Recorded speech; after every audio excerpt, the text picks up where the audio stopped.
Okay, so today we're going to learn how to whip finish a fly. I know that there's a lot of videos out there, but I decided to get into some detail about how I do it. I get a lot of people asking me about finishers and the standard whipper.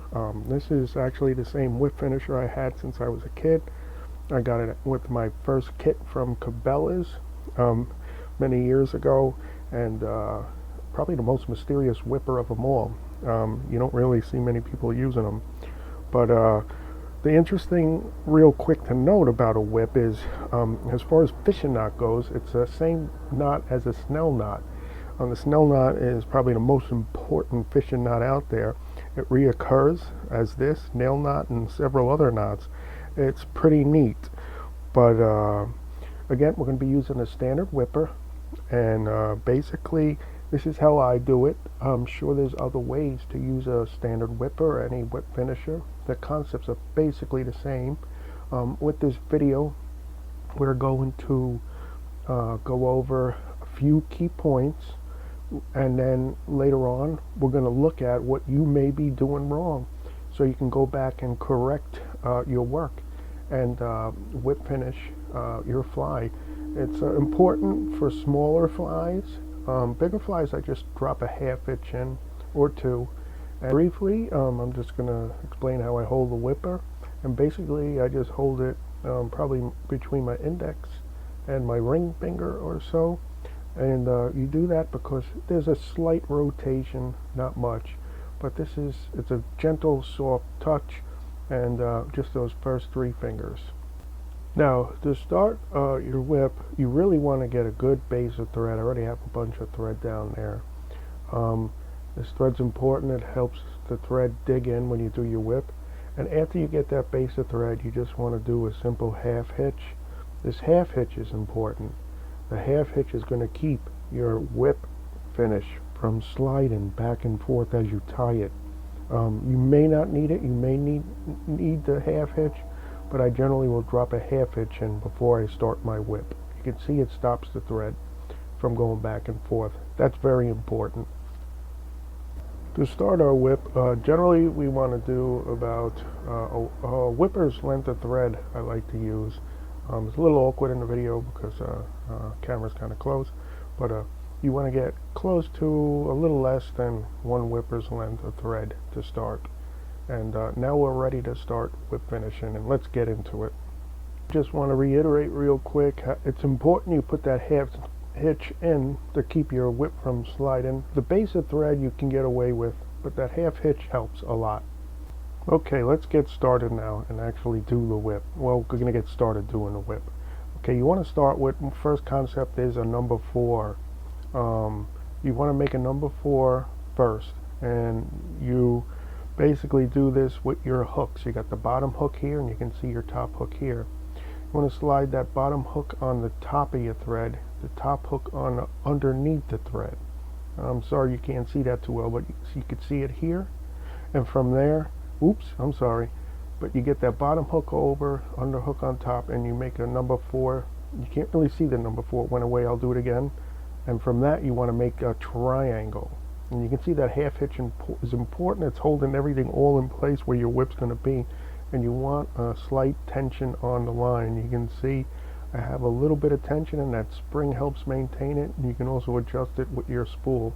So let's do that quickly again. Okay, you got your bottom hook, it goes over. Your top hook goes under. Make a number 4. There's the, oh, I'm sorry. I'm just doing this slow. I do it quicker. There's your number 4. There's your triangle. You got your slight tension. You go back and forth, and now you have your triangle. And that's how you're going to start your whip. You want to make sure you get that motion down, configured, and whatnot. So let's move on. Okay, let's do one full whip here, and we're going to get into detail, but here are all the basic steps. You get your thread length.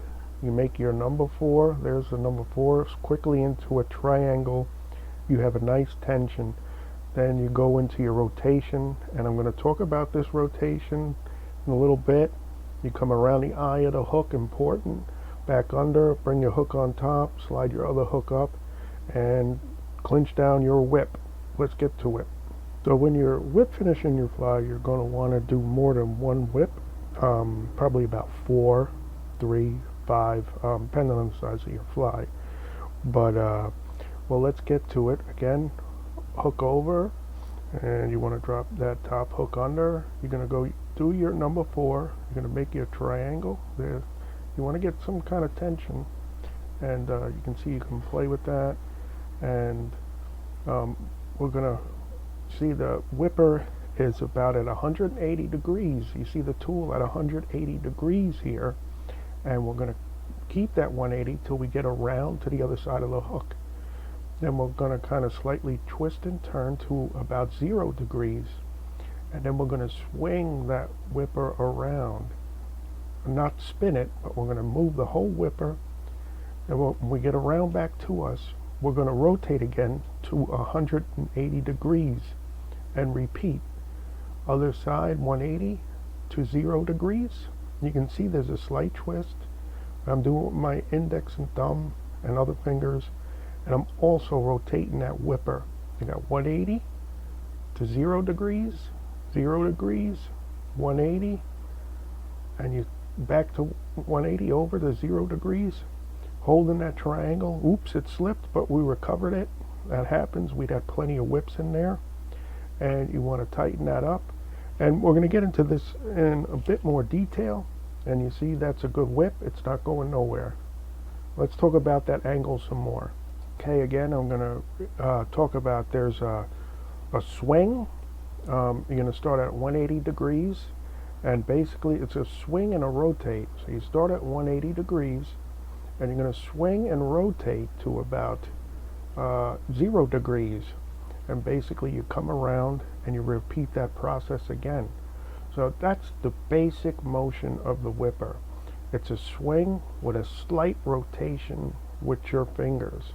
Slight rotation. We'll talk about that more.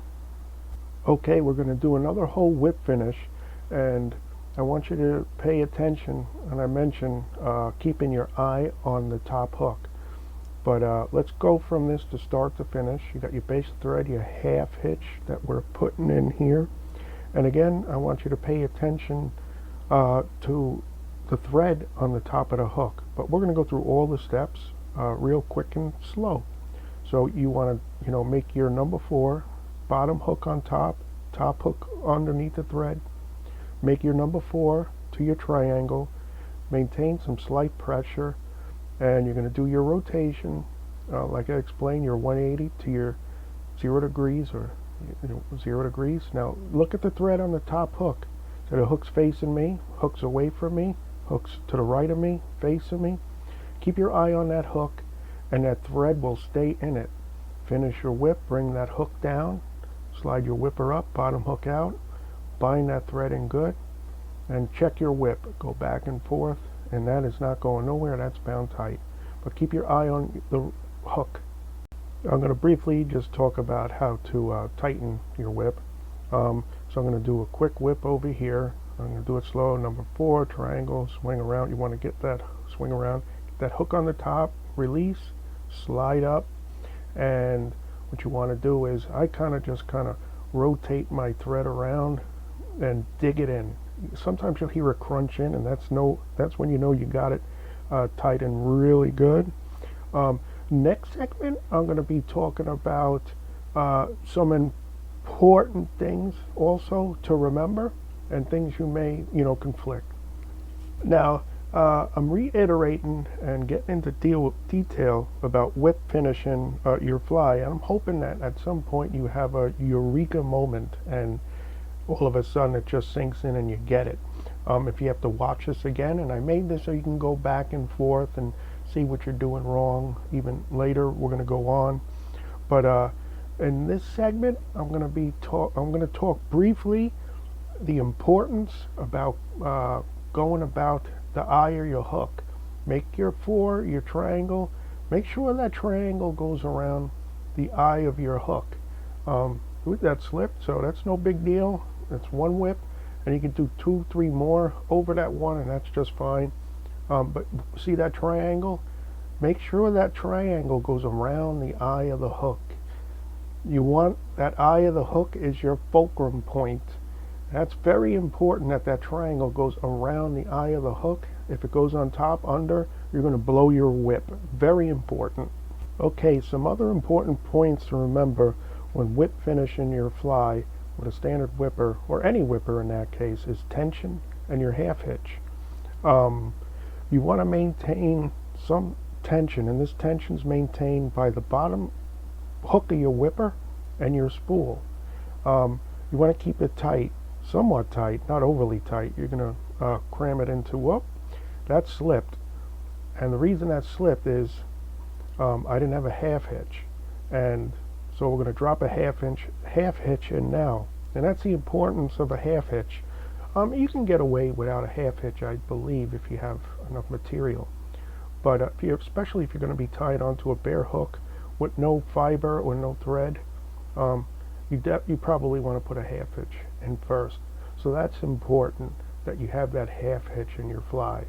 And then there's your triangle around the eye of the hook, your rotation, your hooks, and tighten. Okay, let's do a quick recap of all the concepts of whip finish in your fly. So you want I got that half hitch in and a base of thread, so you want about your length of thread, your number 4 to your triangle, and keep an eye on your hooks, your 180 to 0 degree rotation, and come around, hook on top, disconnect, slide out, maintain your tension when you're doing your whip, and keep an eye on these key points and you should have it. Okay, now you have the nuts and bolts when whip finishing your fly. You got your number 4, you do your triangle. From your triangle, you're going to do your 180 0 degree rotation thing, making sure you go around the eye. You're going to tighten. The next few segments, I want to talk about some common mistakes where you may be doing something wrong, and these may be something you might be doing wrong where you're not completing that whip. So let's start with tension. One of the things I hope to achieve when I made this video about whip finishing your fly is that you can find your common mistakes, and this video will, I hope, would help you identify what you may be doing wrong, so you can go back to that point and correct it. A common mistake or a common problem would be no tension. If you don't have tension, as you can see here, I'm going to release the tension as I've been doing, and your whole whip finish will collapse. When you have tension, your triangle is going to stay taut, and you're going to be able to get those turns in. That's very important. You see, I released that tension at the last moment, but maintain your tension. Again, when whip finishing a fly, I want to stress the importance of your base or your thread wrap. Sometimes the material's enough, and your half hitch. Your half hitch is your fulcrum point. You may be able to get away with a whip without either, but your thread's going to slide back and forth, so your whip's going to slide back and forth. So it's important that you at least have a half hitch. You're probably going to have a base of material, so you can get away without a base of thread, and it's just very important.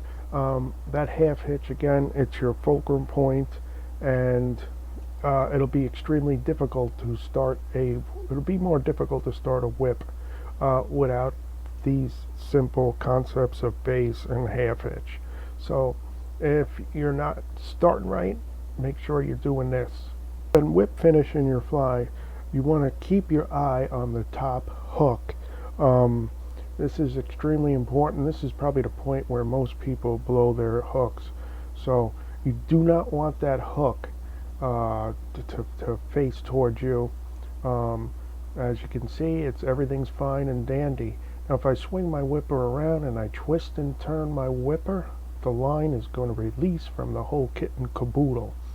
And you want to make sure that hook faces away, and it's going to see, it comes out. So there's a critical point where you want to keep that hook away and then have it face you and away. I think when whip finishing a fly, another one of the more common mistakes when you're doing your whip finish is you're not taking your triangle about the eye of the hook. This is important that you go, so I went over the eye, it's important that you take that triangle fulcrum point, you want that triangle to go around the eye. That actually settled in because I had a good whip in there somewhere, but I'll do it again. But you want to make sure you go around the eye of your hook. If you're don't go around the eye of the hook, you're just going to blow your whip. So you want to make sure that triangle goes around the eye of your hook. This is a common mistake. The previous thoughts on blowing a whip finish are probably the most important concepts in the whole video, because at some point you're blowing your whip. So you want to fix your issue and go from there. And it's probably one of those single points. I'm sure you're not going to get all those points off kilter. It's just going to be one, at most two. And like I said, I hope you have a eureka moment, find out what's going on, and work from there. Keep in mind, this is how I whip finish. I'm sure there's other ways to do it. The whipper in this video is actually an old one. I got this many years ago. I don't know if some of you may remember the old Cabela's catalogs. I got a fly tying kit from Cabela's when I was a kid. And this is the whip finisher that was in it. And it took me many, many, many years to figure this out myself. So the whole idea of this video is hoping that in some way that you had some kind of accelerated knowledge of using a whip finisher rather than whipping it across the room. But if you're still not sure, there's a lot of material out there you can look at, and you will eventually get it. Hopefully you got it and you had that eureka moment. I'm sure a lot of you guys just caught on right away. I'm sure some of you guys might have to do it over and over like I did, but just work what works for you. But I'm going to finish the video with one last whip finish, and just do it until you get the hang of it. Find out where you're doing your critical point, where you might be doing something wrong. Might be something that's not in the video, so leave a question, and I'll be more than happy to get back to you. But I'm going to get going. Thanks so much for watching. Please like, dislike, comment, subscribe to the channel or not. And remember, always fish your way. Have a great afternoon, night, day, evening.